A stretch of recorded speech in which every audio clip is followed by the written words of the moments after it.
Magre-relax muna yung driver. Pao din.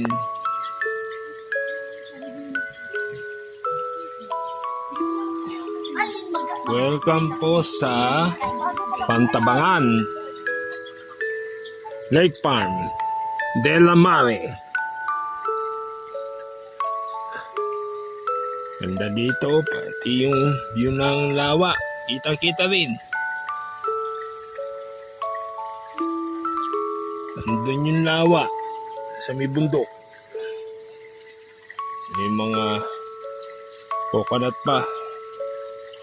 Buko.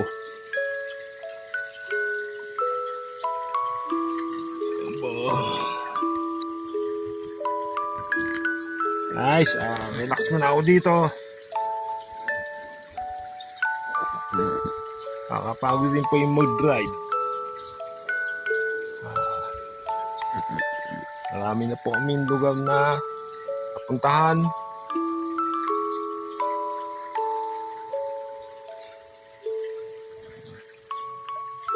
Habang nasa loob po yung mga kasama ko dito.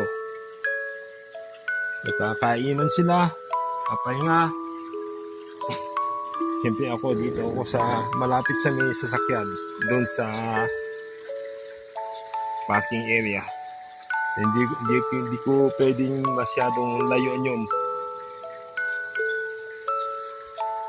Ayan. Dalawa kaming driver. Yung isang kasamang driver nandun sa loob ng sasakyan niya at nagpapahinga rin, natutulog. Kapagod din kasi magmaneho eh. Dito na, pa-relax na ako dito. Yan.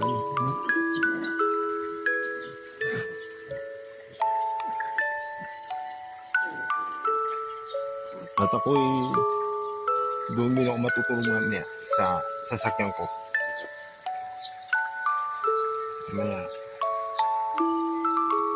baka mag-check-in kami dito sa Pantabangan Lake Farm de la Mare.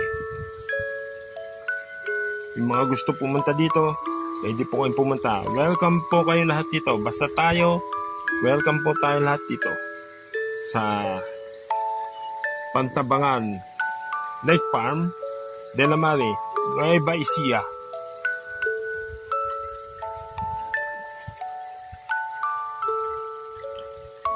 Ganda ng view. Nasingin na kayo dito.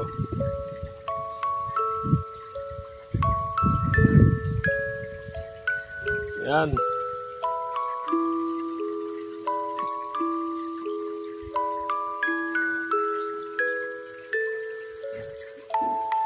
Marami pa po kami pong lugar na pupuntahan dito. Hindi naman po ito, marami pa. Depende po kung anong mga lugar na ka-schedule.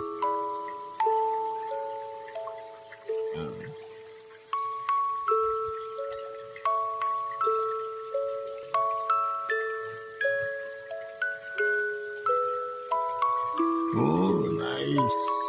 Matulog dito. At medyo mainit. Pero okay naman. Tamang init lang, tamang may konting hangin din naman. Yan. May ginagawa ko pala doon. Yun.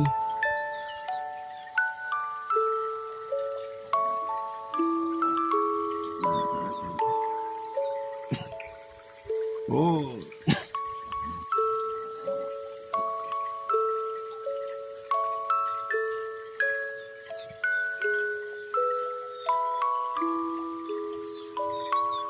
Yan. Dito.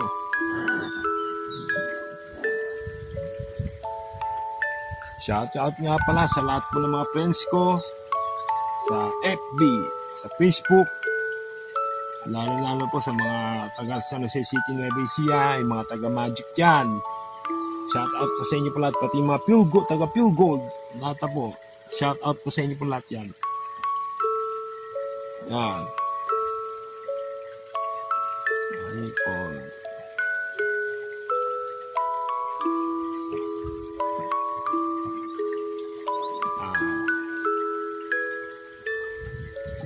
Ito na, yan.